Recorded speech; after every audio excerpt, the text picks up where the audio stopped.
আসসালামু আলাইকুম এভরিওয়ান, সবাইকে স্বাগতম জানাচ্ছি নতুন আরেকটি রেসিপি দেখার জন্য। আজ তৈরি করে দেখাবো বাইরের কেনা দোকান থেকে নিজের হাতে স্বাস্থ্যকর উপায়ে ফুচকা তৈরি। আশা করছি এই রেসিপিটি আপনাদের সবার কাছে ভালো লাগবে। তো চলুন আর কথা না বাড়িয়ে ভিডিওটি শুরু করি। প্রথমে একটা মিক্সিং বলে আমি 1 কাপের মতো ময়দা নিয়ে নিচ্ছি। আপনারা চাইলে ময়দার পরিবর্তে আটাও ইউজ করতে পারেন।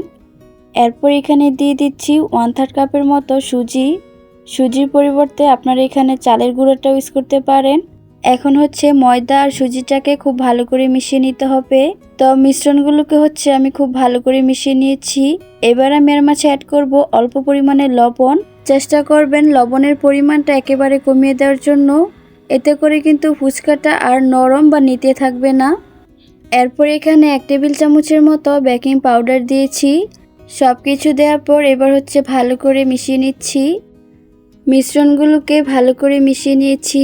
এবার আমি এর মাঝে অ্যাড করছি 2 টেবিল চামচের মতো রান্নার তেল। তেলটা দেওয়ার পর এবার হাত দিয়ে এভাবে একটু ডলে ডলে মিশিয়ে নিচ্ছি। এইবার আমি এর মাঝে অল্প অল্প পানি দিয়ে একটা ডো তৈরি করে নিব। আর এই ডোটা কিন্তু একদম মসৃণ হবে আর কিছুটা টাইট হবে। চেষ্টা করবেন এই ডোটা যেন একটু টাইট করে রাখার জন্য, আর ডোটা কিন্তু অমসৃণ হবে না। এই ডোটার উপর এখন একটা শুকনো কাপড় দিয়ে ঢেকে দিচ্ছি, এতে করে বাইরের বাতাস এর ভিতরে ঢুকতে পারবে না। আর এই ডোটাকে এখন আমি 1 ঘন্টার জন্য রেস্টে রেখে দিব। এরই মাঝে কিন্তু সুজিটা একদম সেট হয়ে যাবে। তো 1 ঘন্টা পর ফিরে এসেছি আর সুজিটা কিন্তু একদমই সেট হয়ে গিয়েছে। এবার এই ডোটাকে ভালো করে আবারও একটু মথে নিচ্ছি। তো এই ডোটাকে একটা বোর্ডে নিয়ে নিলাম। এরপর এই ডোটাকে আমি 2 ভাগে ভাগ করে নিব। তো এখান থেকে একটা ডো নিয়ে আমি রুটির মতো করে পাতলা করে বেলে নিব। রুটি বেলার সময় আমি এখানে এক্সট্রা কোনো ময়দা ইউজ করিনি, যেহেতু আমার ডোটা একটু শক্ত তাই আমি এখানে কোনো ময়দা ব্যবহার করিনি। আপনাদের কাছে যদি ডোটা একটু নরম হয়ে থাকে সেক্ষেত্রে আপনারা ময়দা ইউজ করতে পারেন। তো দেখতেই পাচ্ছেন আমি রুটিটাকে কিন্তু একদম পাতলা করে বেলে নিয়েছি। এই রুটিটাকে এখন অনেকটা হাফ মুনের মতো করে শেপ দিয়ে নিচ্ছি। এরপর এর মুখটাকে আঙুল দিয়ে এভাবে বন্ধ করে দিচ্ছি।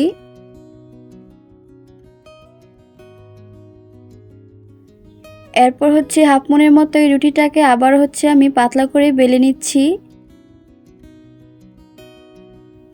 দেখতেই পাচ্ছেন রুটিটাকে আমি কতটুকু পাতলা করে বেলে নিয়েছি। এরপর বয়ামের ক্যাপ দিয়ে এভাবে ফুচকা কেটে নিচ্ছি। আপনারা চাইলে যে কোনো কুকি কাটার দিয়েও কাটতে পারেন।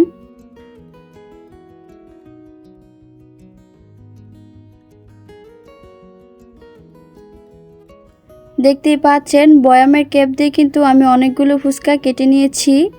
আর এগুলো যে ডোগুলো দেখতে পাচ্ছেন সবগুলো একত্র করে কিন্তু আমি আবারও ফুচকা কেটে নিতে পারবো। আর দেখতেই পাচ্ছেন এই ফুচকাগুলো কিন্তু আমি কতটুকু পাতলা করে কেটে নিয়েছি। এবার আমি ফুচকাগুলোকে ভেজে নিব।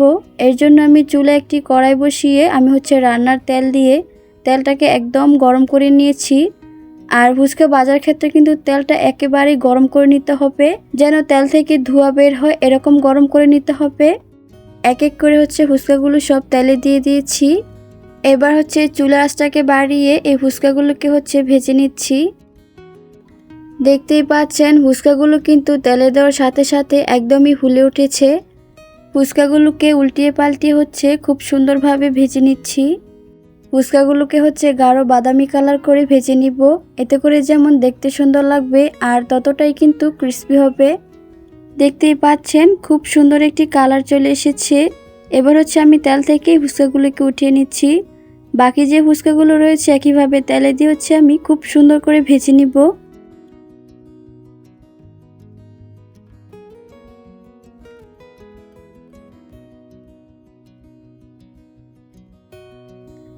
একইভাবে তেলে দেওয়ার পর আমি খুব সুন্দর করে ভেজে নিয়েছি। এবার আমি এগুলোকে উঠিয়ে নিচ্ছি। বাইরের দোকানের থেকে আপনি নিজের হাতে বাসায় এভাবে স্বাস্থ্যকর উপায়ে বানিয়ে নিতে পারবেন। দেখতেই পাচ্ছেন ফুচকাগুলো কিন্তু একদম বাইরের দোকানের মতোই কিন্তু হয়েছে। একটা আমি ভেঙে দেখাচ্ছি, দেখুন কতটা ক্রিস্পি হয়েছে। এখন আর বাইরে থেকে ফুচকা কিনে খেতে হবে না, আপনারা চাইলেই কিন্তু নিজের হাতে স্বাস্থ্যকর উপায়ে এই ফুচকাটা তৈরি করে নিতে পারেন। আশা করছি রেসিপিটি ভালো লেগেছে।